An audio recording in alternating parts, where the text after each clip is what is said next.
नमस्कार, स्वागत है आपका हमारी खास पेशकश आपका बजट 2023 में। मैं हूं विवेक मित्तल और आज हम बात करेंगे इंफ्रास्ट्रक्चर सेक्टर के लॉजिस्टिक्स सेगमेंट पर, जहां पर कि सरकार का भी काफ़ी फोकस है और इसकी बहुत ज़्यादा ज़रूरत होती है, क्योंकि मोड ऑफ ट्रांसपोर्ट एक बहुत ज़रूरी हिस्सा है हर व्यापार के लिए, हर व्यक्ति के लिए। उसकी क्या इम्पोर्टेंस है in terms of GDP, in terms of costing, in terms of everything जो कि आपकी लाइफ को प्रभावित करता है। इस सभी मुद्दों पर बात करते हैं। हमारे साथ दो खास मेहमान जुड़े हैं। हमारे साथ जुड़े हैं मिस्टर पवेश मेहता, डायरेक्टर हैं मिटको के।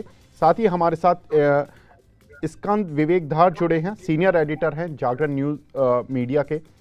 विवेक जी, आपका बहुत बहुत स्वागत है। Hi, good evening Pavesh sir, thank you for your precious time sir. Pavesh sir, पहले आपके पास आना चाहता हूं।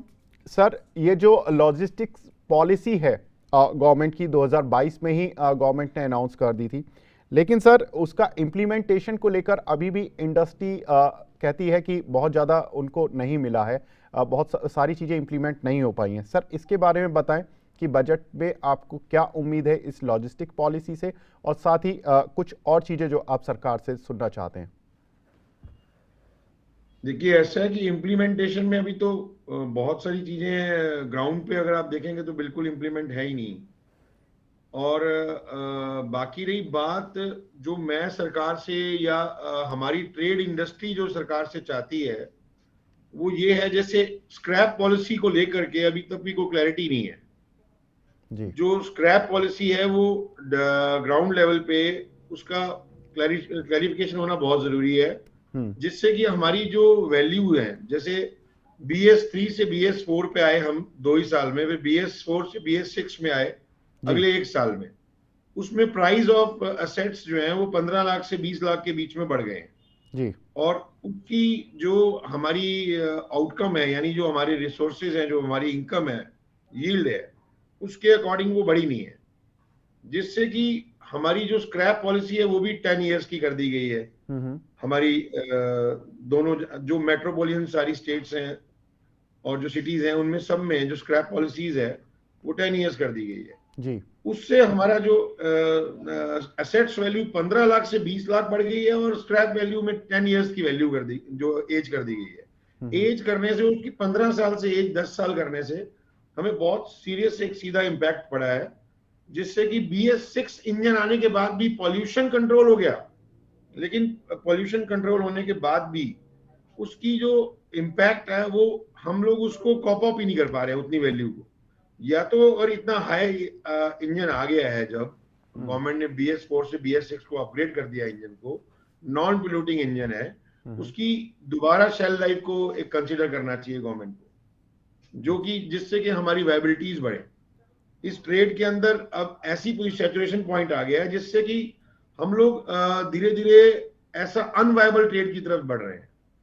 तो या तो हमारा ये स्क्रैप पॉलिसी की क्लैरिटी आए और ग्राउंड पे उसकी वैसी इम्प्लीमेंटेशन हो, और गाड़ियां जो है सारी स्क्रैप्ड हो, जो ओल्ड मॉडल गाड़ियां हैं जो रोड से हटे, तो डिमांड बढ़े।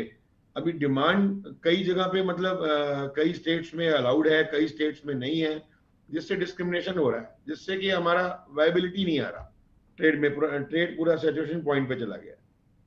तो एक तो वो बहुत जरूरी है क्लैरिटी लाना। दूसरा जो फ्यूल है, जी। फ्यूल के अंदर अगर गवर्नमेंट, गडकरी साहब बहुत तेजी से इस चीज पे काम कर रहे हैं कि फ्यूल कॉस्ट को बदला जाए। जी। जो डीजल में काफी सालों से चल रहा है, अगर वो उसको हमने जल्दी से कुछ 1 साल के दौरान हमने चेंज करें, ताकि उस कॉस्ट को हम, उस कंपोनेंट को जो 55% कॉस्ट हो चुकी है, जी। वो वेरिएबल कॉस्ट का, बिल्कुल। उसको कम कर सके हम लोग, और उसको कम करके हम लोग कंपटीशन के लायक बन सकें, और दोबारा हम लोग फ्रेट को, मतलब महंगाई इंक्रीज करने की तरफ ना जाएं, कॉस्ट के ऊपर काम करें, बिल्कुल। जिससे कि महंगाई और दोनों चीजें बैलेंस रह जाए। जी। बहुत ना इंपॉर्टेंट। हमें अपना रेवेन्यू इंक्रीज करना पड़े जिससे कि महंगाई डायरेक्ट इम्पैक्ट हो, जी। और ना ही हमारे जो एक सैचुरेशन पॉइंट आ चुका है, जो हमारी वायबिलिटीज खत्म हो गई है, उसके ऊपर डायरेक्ट इम्पैक्ट आएगा। जी। हमारी 55% जो कॉस्ट है वो घट के 45 या 40% तक आ सकती है, अगर हम नाइट्रोजन पे, CNG पे, LNG पे शिफ्ट होते हैं। तो उसकी जो इम्प्लीमेंटेशन है उसको जल्दी किया जाए, बिल्कुल वो बहुत जरूरी है। बिल्कुल सर, बहुत इंपॉर्टेंट पॉइंट उठाया। मैं इस पर विस्तार से आपसे चर्चा करूंगा। मेरे साथ जी मेरे सीनियर एडिटर जागरण न्यूज़ मीडिया के इस्कान जी भी जुड़े हुए हैं। इस्कान जी, मैं आपसे जानना चाहता हूं, ये जो जैसा सर भी बता रहे हैं कि नेशनल लॉजिस्टिक्स पॉलिसी जब लॉन्च की गई थी, बहुत उम्मीदें थी कि बहुत एग्रेसिवली इम्प्लीमेंट भी हो जाएगी, लेकिन उतना आउटकम अभी तक ऑन ग्राउंड नहीं दिख रहा है। सीमेंट कंपनीज कहती हैं कि उनकी जो कॉस्ट ऑफ जो ट्रांसपोर्ट है वो सबसे ज़्यादा उनको परेशान करती है। स्टील कंपनीज का भी यही हाल है, क्योंकि इनका जो रॉ मटेरियल होता है जनरली इंपोर्ट करना पड़ता है। कोल, आयरन ओर में भी प्रॉब्लम है कि माइंस जो हैं जैसे कर्नाटका में हो गई, गोवा में हो गई, वहाँ से उनको मोड ऑफ ट्रांसपोर्ट बहुत महंगा पड़ जाता है। तो अभी भी लॉजिस्टिक पॉलिसी का फ़ायदा नहीं मिल रहा है इंडस्ट्रीज़ को, कैसे मिलेगा? देखिए, लॉजिस्टिक पॉलिसी बनाने की नौबत इसीलिए आई थी कि इसके पहले जो भी पॉलिसीज़ बनती थी तो रोड ट्रांसपोर्ट की होती थी, अलग चलती थी, रेलवे की अलग चलती थी। तो गवर्नमेंट को एक समय लगा कि ये अगर हम सारे ट्रांसपोर्ट के जो मोड हैं उनको हम अलग अलग करेंगे तो हमें वो अचीव नहीं होगा, हमें एफिशिएंसी अचीव नहीं होगी। इस वजह से सबसे पहले ये बात उठी थी मंत्रालय में कि हमें इंटीग्रेटेड पॉलिसी बनाए, लॉजिस्टिक की पॉलिसी हो, सारी चीज़ में इंटीग्रेट हों। बट जो बेसिक प्रॉब्लम इसमें आई है, ये जिस दौर में बनी है, तो अगर आप देखेंगे तो फ्यूल की प्राइसेस बहुत ज़्यादा रही हैं। बिल्कुल। तो फ्यूल की प्राइसेस ज़्यादा रही तो गवर्नमेंट का भी ज़्यादातर फोकस है। अच्छा, अगर आप रेवेन्यू स्ट्रीम देखेंगे तो कोविड आया, तमाम दौर से गवर्नमेंट की रेवेन्यू कम हुई, तो इस बीच में गवर्नमेंट ने ज़्यादातर जो रेवेन्यू अर्जित किया अपना, वो पेट्रोल डीजल इन पर टैक्स के थ्रू किया।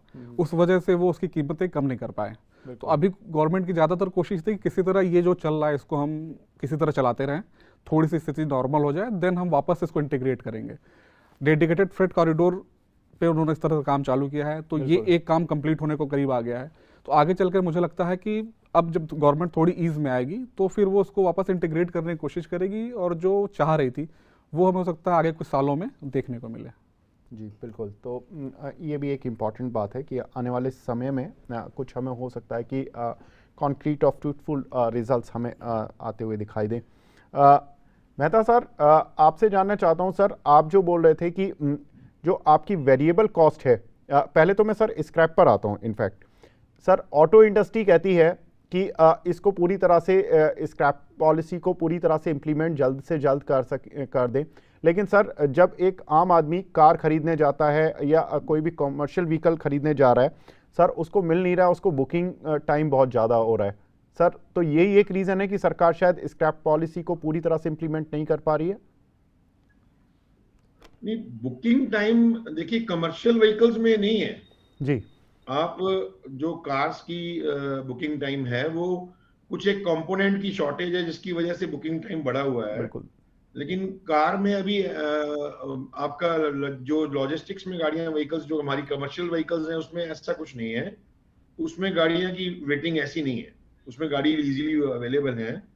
और उसमें अगर गवर्नमेंट की स्क्रैप पॉलिसीज आ जाती है कमर्शियल व्हीकल्स के ऊपर तो हम लोगों को बहुत अच्छा एक स्टैंड बाय मिलेगा, जिससे कि इस इंडस्ट्री के अंदर दोबारा से एक जान आ जाएगी। जो अभी छोटा ऑपरेटर है वो उस चीज को कर नहीं पा रहा। तीसरी एक बात आती है सर जीएसटी को लेकर के भी। जीएसटी में भी जो छोटा ऑपरेटर है वो इनपुट ले नहीं पाता है, और वो इनपुट ना लेने से जो उसकी कॉस्ट है एक असेट्स की, अगर हमें कॉस्ट वो आ रही है इनपुट लेने के बाद 5 लाख कम हो जाती है, 6 लाख कम हो जाती है, और उसकी जो इनपुट की ना लेने से उसकी कॉस्ट जो है वो वैसी की वैसी रहती है, तो वो एक छोटे लेवल पे कंपीट ही नहीं कर पाता है। तो उसकी बेसिक इंटरेस्ट कॉस्ट और उसकी ईएमआई कॉस्ट ही मैच ही नहीं हो पाती।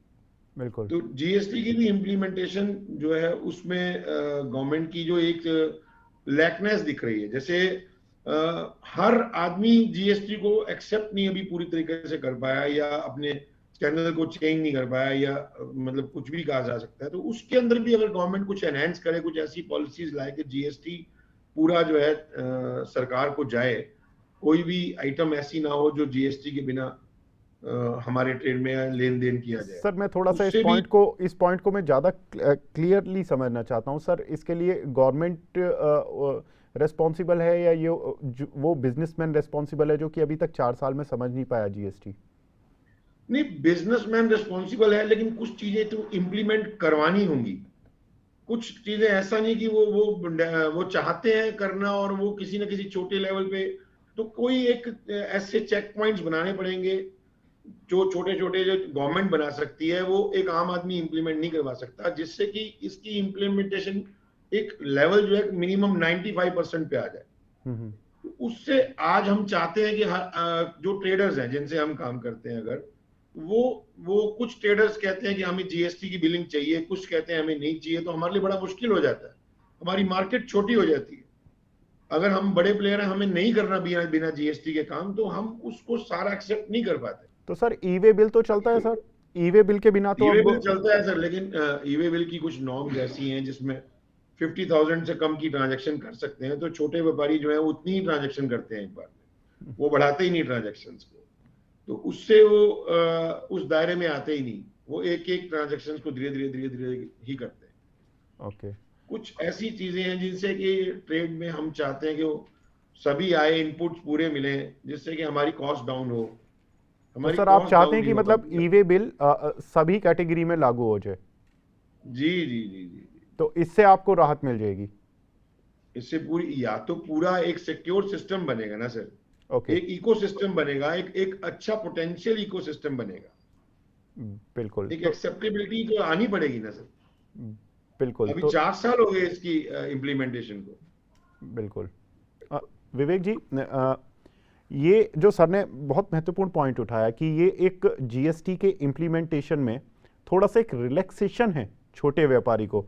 अब अगर सरकार के सामने ये चैलेंज आ जाता है कि अगर वो 50,000 से नीचे भी ई वे बिल इम्प्लीमेंट कर देती है, तो बहुत सारे व्यापारी अभी तक तो 50,000 वाली ही क्लॉज को नहीं डाइजेस्ट कर पा रहे हैं। अगर सरकार ने पूरी तरह से ख़त्म कर दिया तो एक आम आदमी खुश होगा, व्यापारी वर्ग खुश होगा इस बजट से, या जैसा सर बता रहे हैं कि सर की इंडस्ट्री खुश होगी लेकिन आम आदमी तो फिर खुश नहीं होगा? देखिए, बजट में जीएसटी को लेकर तो बड़ा मुश्किल है कि कोई फैसला हो, क्योंकि हाँ बिल्कुल, जीएसटी काउंसिल वो करती है।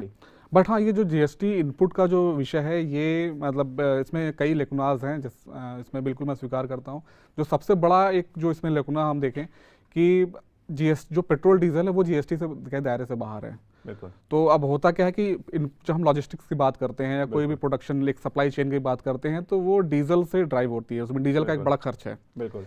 तो लेकिन डीजल का आप इनपुट टैक्स क्रेडिट नहीं ले सकते, आप उस पर टैक्स तो बहुत भर रहे हो, आप 100% 200% टैक्स भर रहे हो, बट चूंकि वो जीएसटी में नहीं है, वो जीएसटी की जगह एक्साइज और उसमें वैट लग रहा है, तो आप उसका इनपुट नहीं ले सकते।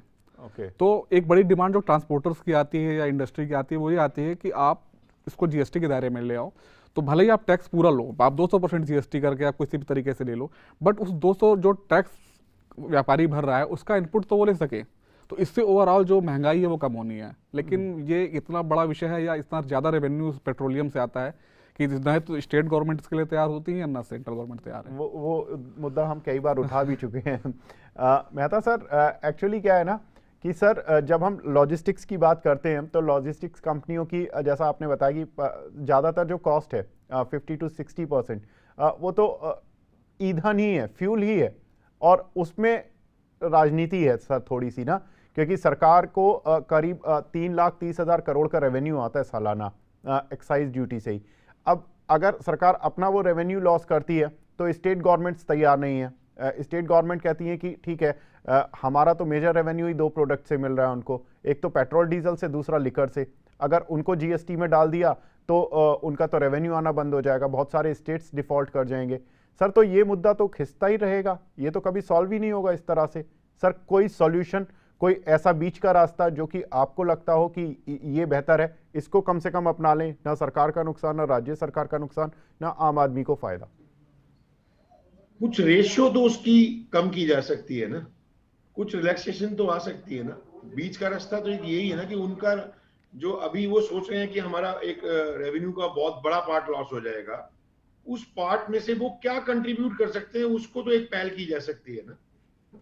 ऐसा तो नहीं कि कुछ भी, अब हमारे लिए वो सबसे बड़ा कंपोनेंट है जी। अब हमारे लिए अगर वो सरकार ने 10% या कुछ भी ऐसी कॉस्ट को रिलैक्सेशन दिया, तो हमारे लिए वो बहुत बड़ा पॉइंट, मतलब आप समझिए कि एक ट्रिप में हमारी वैल्यू एड है, एक गाड़ी को एक महीने में 30,000 रुपए की वैल्यू एड हो जाएगी। बहुत बड़ा इम्पैक्ट डालता है एक छोटे ऑपरेटर पे, एक बड़े ऑपरेटर पे बहुत बड़ा इम्पैक्ट डालता है। तो एक कोई बीच का रास्ता तो निकाला जा सकता है, जिससे कि वो हमारे लिए 5 रुपए, 8 रुपए, 7 रुपए कुछ भी डीजल में अगर पर लीटर कम हो जाए, उससे बहुत बड़ा इम्पैक्ट आ सकता है। सर तो क्या अगर सरकार ये चाहे इम्पैक्ट तो मिलता है, आपको कुछ रास्ता मिलता है, तो सर आप अपने मार्जिन्स बढ़ाएंगे या ये जो बेनिफिट है ये आम कस्टमर तक भी मिलेगा?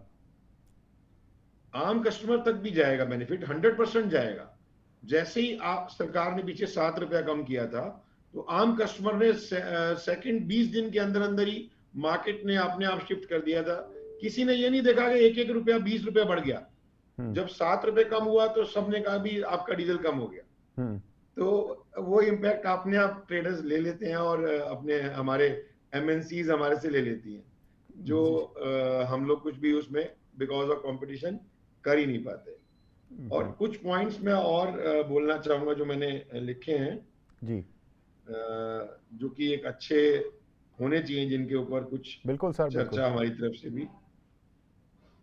तो reduction in steel duty prices for industrial warehousing construction would be beneficial as up to 50% of the cost of construction बिल्कुल of warehouses is attributed to the steel as a major component. Exactly sir. जो steel duty है, ये मैं समझता हूँ जरूरी इसमें कुछ रिलैक्सेशन करनी चाहिए, क्योंकि 50% कॉस्ट कंपोनेंट यही है। बिल्कुल। जो हमारा इंफ्रास्ट्रक्चर है, इसके ऊपर सरकार का बहुत अच्छा ध्यान है जी। तो उसमें एक वैल्यू एड जो हम कर सकते हैं, क्योंकि इंफ्रास्ट्रक्चर से हमारा डायरेक्ट रिलेशन है, तो और लॉजिस्टिक का एक बहुत बड़ी उसमें हमारे को बिजनेस की अपॉर्चुनिटी दिखती है जी। तो enhance focus on improving the road transport infrastructure can help decongest the existing warehousing hub, reduce rentals and unlock better value for the land available for warehousing. बिल्कुल सर। सर ये point बिल्कुल मैं steel पर बात करता हूं sir, पहले आपको यहां पर ही रोक देता हूं सर। स्टील चूंकि आपने बताया कि वेयर हाउसिंग के लिए बहुत इंपॉर्टेंट कंपोनेंट है, और स्टील में मई 2022 में एक्सपोर्ट ड्यूटी लगी थी, तो सरकार ने उससे अपनी जो स्टील की प्राइजेज़ हैं, हमने देखा कि जो HRC के प्राइजेज़ हैं जो कि 75-80,000 तक चले गए थे, वो टूटकर 55-60 हज़ार तक आ गए थे सर। उसके नीचे अगर गए प्राइस तो फिर स्टील कंपनियां लॉस में आ जाएंगी सर। तो एक नेचुरल प्राइस तो चल ही रहा है सर, अभी भी और क्या चाहते हैं? अभी एकदम से बढ़ भी तो बहुत गया था ना जी। अभी मैं उसके ऊपर चाह रहा हूं सिर्फ ड्यूटी का पार्ट, नथिंग एल्स। ओके। और मेरी तरफ से ऐसा नहीं है, मैं तो यही अपनी एक राय दे रहा हूं एज अ कॉमन मैन कि ये एक होना चाहिए। आप कॉमन मैन नहीं है सर, आप इंडस्ट्री को रिप्रेजेंट कर रहे हैं। Thank you. विवेक जी, मैं आपके पास आता हूँ। मई 2022 में सरकार ने स्टील एक्सपोर्ट को बैन कर दिया था, उस पर ड्यूटी बढ़ा दी थी। एक तरह से वो आम भाषा में कहें तो वो बैन हो गया था, क्योंकि आपके जो प्राइजेस हैं वो अनकॉम्पिटिटिव हो गए और इंटरनेशनल मार्केट में स्टील बहुत ज़्यादा थी। इनफैक्ट हम जब इंपोर्ट की नौबत भी आ गई है पिछले 1-2 महीने से। अब सर कह रहे हैं कि स्टील के प्राइजेस का एक कंट्रोल होना चाहिए। अल्टीमेटली यही एक होता है कि जब भी सरकार को भी, जब सरकार स्टील लॉबी को बुलाएगी, लॉजिस्टिक बॉडी को बुलाएगी, ऑयल बॉडी को बुलाएगी कि ऑयल सेक्टर के रिप्रेजेंटेटिव आए, ऑयल सेक्टर वाले बोलेंगे कि सर हमें GST में डाल दीजिए, हमें कोई प्रॉब्लम नहीं है। स्टेट वाले आएंगे, स्टेट वाले बोलेंगे अरे GST में डाल दिया तो हमारा रेवेन्यू खत्म हो जाएगा। स्टील वालों को बुलाएंगे कि सर एक्सपोर्ट ड्यूटी हटा दीजिए, हम तो स्टील बना रहे हैं लेकिन हम एक्सपोर्ट नहीं कर पा रहे, आपका एक्सपोर्ट रेवेन्यू कम हो रहा है। ये इतना ज़्यादा कन्फ्यूज़न, और ये कितने सालों से चला आ रहा है, कोई एक बैलेंस्ड अप्रोच नहीं हो सकती है? देखिए, अगर हम स्टील पे पहले बात करते हैं, स्टील हम मई 2022 का जो ऑर्डर था उसको अगर हम देखें किस परिप्रेक्ष्य में आया था कि स्टील की कीमतें बहुत तेजी से बढ़ी थी। उसकी वजह थी कि चीन है दुनिया का सबसे बड़ा स्टील का प्रोड्यूसर और एक्सपोर्टर भी था। बट कोविड के बीच में उसने क्या किया, चीन ने एक्सपोर्ट बंद कर दिया और इवन वो भी इम्पोर्टर बन गया। तो पूरी दुनिया में एक वाइड क्रिएट हुआ।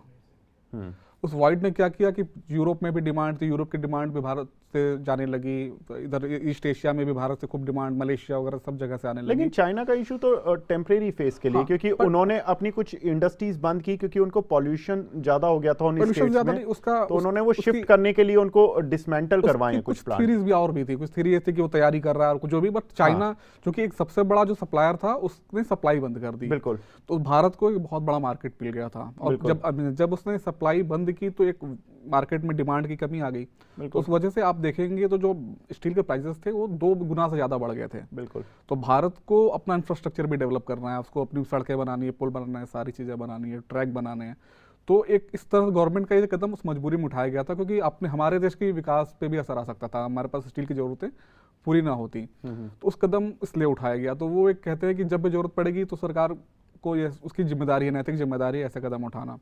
तो वो तो एक अलग बात है। लेकिन हाँ, इंडस्ट्री की जहाँ तक हम बात करें तो इंडस्ट्री की शिकायत है कि हम नहीं कर पा रहे हैं, जो नहीं कर पा रहे हैं। लेकिन अब की स्थिति बदल गई है, और आप जैसा आप भी कहा कि भाव काफ़ी अब नीचे आ गए हैं कंपेरेटिवली। लेकिन अगर हम 2 साल पहले से कंपेयर करें तो अभी भी काफ़ी ज़्यादा हैं स्टील के भाव। जैसा कि मित्तल साहब हमारे कह रहे थे कि उनके लिए प्रॉब्लम अभी भी है, क्योंकि अभी भी 2 साल पहले के रेट से ज़्यादा हैं स्टील के रेट्स। बिल्कुल।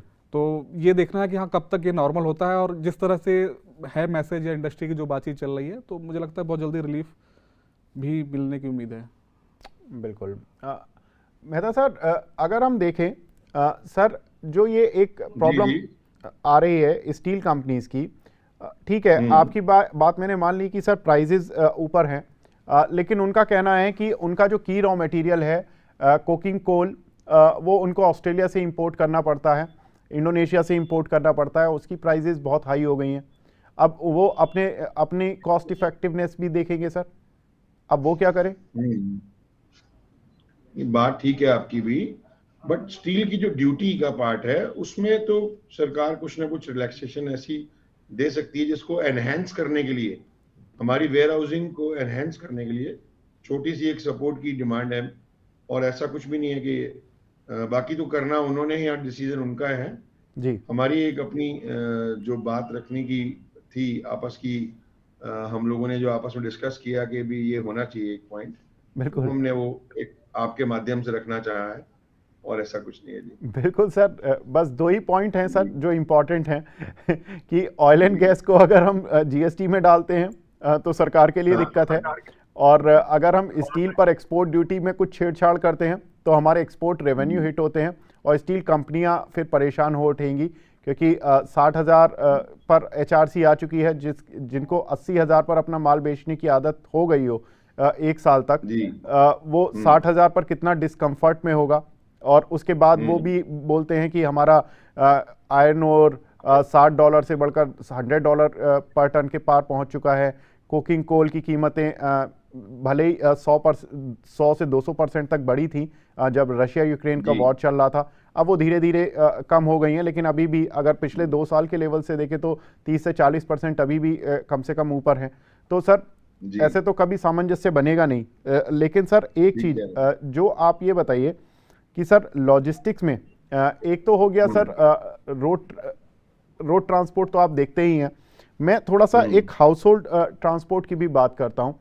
जो आपने बताया था कि गाड़ियों के साथ जो आपके ट्रक्स हैं, हैवी व्हीकल्स हैं, उनके साथ प्रॉब्लम नहीं है,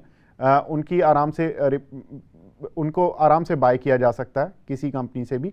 लेकिन जो टैक्सीज चलती हैं सर, टैक्सी वाले जो होते हैं जो उनको रन कर रहे हैं, उनके लिए गाड़ी की कीमत और गाड़ी की सारी वायबिलिटी वो बहुत इंपॉर्टेंट होती है। सर उनके लिए कोई डिमांड है क्या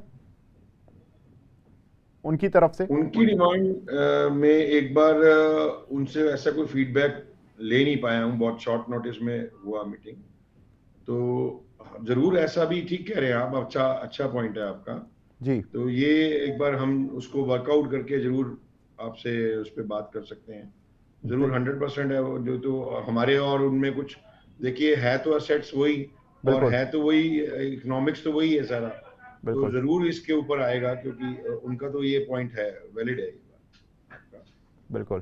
तो वो एसोसिएशंस एक्चुअली अलग होती हैं, और वो हम लोग जब यूनाइट होते हैं, जब कोई एक हमारा कॉज ऐसा हो जो ज्वाइंटली हम लोगों ने जिस पे फाइट करनी हो, तो तब हम लोग आपस में बैठते हैं उस पर, तो अभी ऐसा कुछ बात तो नहीं हुआ, लेकिन ये बिल्कुल आपका पॉइंट वैलिड है कि ये जरूर उनका पॉइंट होना चाहिए। बिल्कुल। विवेक जी, आपकी इंडस्ट्री एक्सपर्ट से, इंडस्ट्री के जो लोग हैं उनसे काफ़ी बातचीत होती होगी लॉजिस्टिक्स को लेकर, क्योंकि हमारे साथ काफ़ी एक्सपर्ट जुड़े। एक एक्सपर्ट ने बहुत अच्छा पॉइंट बताया था कि अभी भी इंडिया में 16% लॉजिस्टिक कॉस्ट बैठती है as compared to global standard जहाँ पर कि 8% बैठती है। अगर हम इस 16 को 8 या 10 पर ले आते हैं, ग्लोबल ट्रेंड पर ले आते हैं, तो हमारा जो कंपनीज़ के जो मार्जिन्स हैं वो भी बढ़ जाएंगे। दूसरा, एक कॉमन मैन को बहुत बेनिफिट मिलने वाला है। आपकी क्या बातचीत हो रही है बजट को लेकर लोगों से, खासतौर से इंफ्रास्ट्रक्चर सेक्टर में? देखिए, इंफ्रास्ट्रक्चर को लेके तो काफ़ी उम्मीदें हैं जी, और ऐसा माना जा रहा है कि सरकार के प्रायोरिटी में हेल्थ केयर और इंफ्रास्ट्रक्चर जो है वो टॉप में ही रहेंगे। तो ये तो ओवरऑल सभी के लिए राहत की बात है।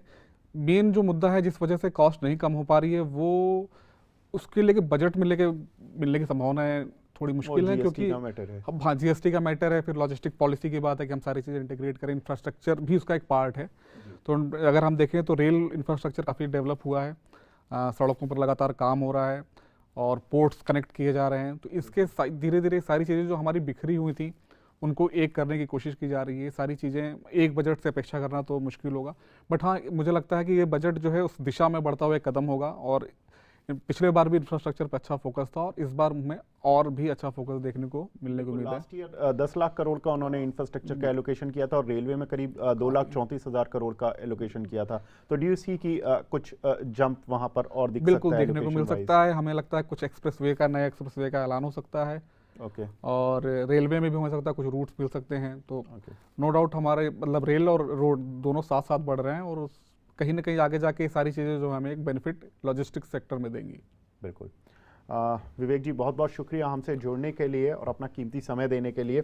परवेज सर, आपका भी बहुत बहुत शुक्रिया सर, हमसे जुड़ने के लिए और अपना कीमती समय देने के लिए और ये बताने के लिए कि इंडस्ट्री की फाइनली डिमांड क्या है और क्या कुछ बजट से एक्सपेक्ट किया जा सकता है। तो यहाँ पर दोनों ही हमारे मेहमान बताते हुए कि लॉजिस्टिक पॉलिसी का इम्प्लीमेंटेशन बहुत ज़रूरी है ठीक तरह से, ताकि हम ग्लोबल स्टैंडर्ड को मीट आउट कर सकें। साथ ही अगर पेट्रोल डीजल के प्राइसेस थोड़ा सा कंट्रोल में आ जाएं तो उसका एक लॉजिस्टिक सेक्टर को बहुत बड़ा फ़ायदा मिलने वाला है। तो फिलहाल इस कार्यक्रम को यहीं पर समेटने का वक्त आ गया है। नमस्कार।